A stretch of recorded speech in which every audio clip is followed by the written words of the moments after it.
Studio Biharigunj.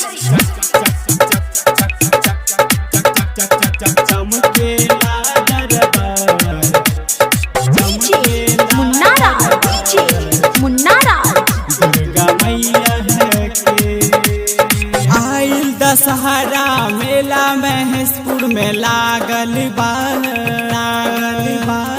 आइल दशहरा मेला महेशपुर में लागल बा।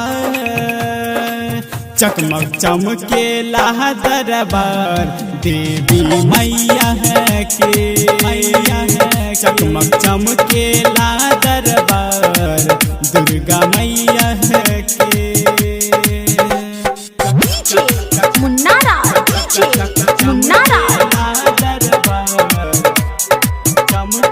छिटकी बाजार मधुबनी। दुर्गा मैया है के।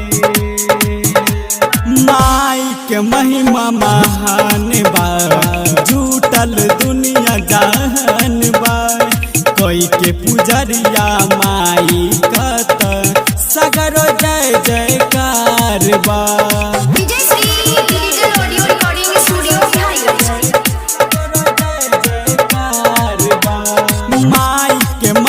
महान बा झूठल दुनिया जहान बा।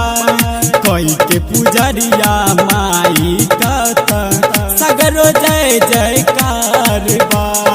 लागल दशहरा मेला माई के सजल बा। लागल दशहरा मेला माई के सजल बा। चकमक चमकेला दरबार देवी मैया के। चकमक चमकेला दरबार दुर्गा मैया के।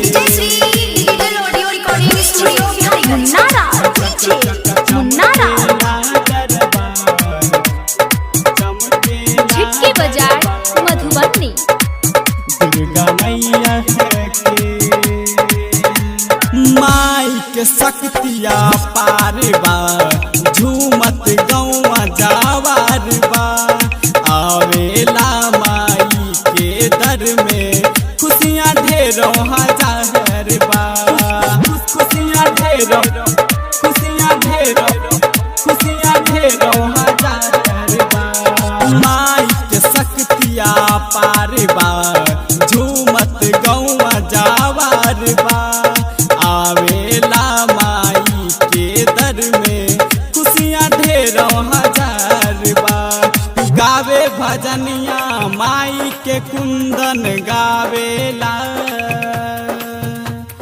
गावे भजनिया माई के कुंदन गावेला। चकमक चमकेला दरबार देवी मैया के।